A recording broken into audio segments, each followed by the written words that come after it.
የሁርሙዝ ሰርጥ ሁርሙዙስ ማን ነው ስንል እንጀምራለን።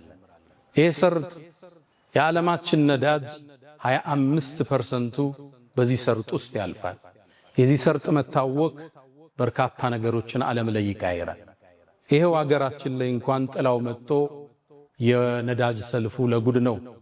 ይሄ ጉዳይ ወር ሲቀጥል ሀገራችን ዓለማችን ምን ይመስላል ሚለው አስጊና አሳሳቢ ያድርጎታል። አላህ ለሀገራችን ሰላም አላህ ያምጣ፣ ሰላሙን አላህ ያብዛል። ታዲያ ይህ ሰርጥ ሲነሳ አንድ ደማቅ ስም ይነሳል። ዛሬ ስለ ፖለቲካው አላወራ፣ ሁርሙዝን መነሻ አድርጌ ግን ደማቁ ታሪካችንን መለሳለሁ። ሁርሙዝ ማን ነው? የአካባቢ ፐርሻን ኢምፓየር ይባላል። ኢራንን የያዘው ቦታ የፐርሺያኖች ስሮ መንግስት፣ የፋርሶች ስሮ መንግስት ደማቅ ግዛት ሀያል ነገስታት ነበሩ። ታዲያ ከነሱ ነገስታቶች ውስጥ አንድ ታዋቂ ጀነራል አለ። ማንም አይበግረው፣ ተራራም ቢፈልግ ሰንጥቆ መሄድ የሚችል ታዋቂ ጀግና ጀነራል አለ። ሁርሙዝ ይባላል። ይህ ሰርጥም የሱ መታወሻ ይሆን ዘንድ ቦታው ተሰይሞለታል።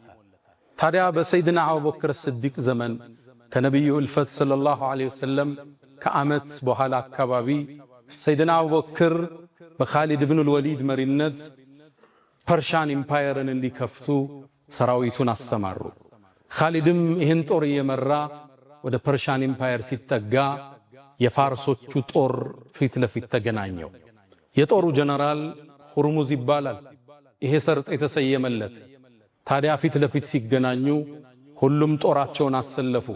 ፍልሚያው ከመጀመሩ በፊት ማንም አይበግረው ሁርሙዝ ወደ ሜዳ ወጣና ኻሊድ የታለ ብሎ ተጣራ።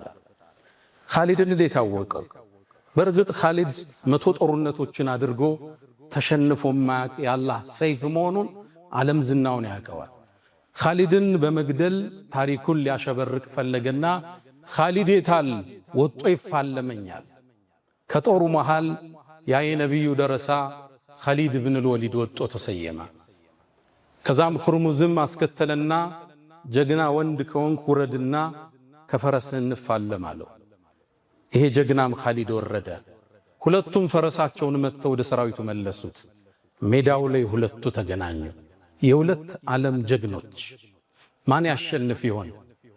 ፋርሶቹ እርግጠኛ ናቸው እንደሚገለው ኻሊድ። ሙስሊሞቹ ደግሞ የኻሊድን ማንነት ያውቃሉ። ጦርነቱ ሀብሎ ተጀመረ። ሁለቱ ተፋለሙ። ሰራዊቱ ይመለከታል። አቧራው ጨሰ፣ ሰይፎች ተላተሙ፣ ጦሮች ተወረወሩ። ታዲያ ሁርሙዝና የፐርሻን ኢምፓየር የኻሊድን አስደማሚ የጦር ቴክኒክ ተመለከቱ። ሁርሙዝ እንዲህ አይነት ሰው ገጥሞት አያውቅም። እንዲህ አይነት የካራቴ ችሎታ ያለው የጦር አሰነዛዘር፣ የሰይፍ አመካከት ብቃት ያለውን ጀነራል ገጥሞት አያውቅም። እንደተደመመ አቧራው ድንገት ሲገለጥ የኻሊድ ሰይፍ ደም እያፈሰሰ ነበር። ሰሃቦቹ ተክቢር አደረጉ። ያን ትልቅ ጀነራል ኻሊድ ፊት ለፊታቸው ላይ አጋደመው። ኻሊድ ብን ወሊድ ረዲየላሁ ተዓላ ዐንሁ። ሰራዊቱ ራደ። ሁርሙዝ ይገረፋል ብሎ አላመነም፣ ይሞታል ብለው። ያኔም ኻሊድ ስነልቦናቸው እንደተናደ ሲያቅ ሰራዊቱ ሙስሊሙ እንዲያጠቃ አደረገ። ትልቁን ጦርነት በድል ተወጡት። ያ ጦርነት ካዚማ ይባላል። የተላተሙበት ቦታ ካዚማ ስለሚባል አሊያም ዛቱ ሰላሲል የሰንሰለቱ ጦርነት ይባላል። ሰንሰለት የተባለበት ፐርሺያኖቹ ሰራዊቱ እንዳይሸሽ ራሳቸውን በሰንሰለት አስረው ነው የሚዋጉት። አይሸሹም፣ ግንብ ናቸው። ከሞቱ ይሞታሉ፣ ካልሆነም ያሸንፋሉ።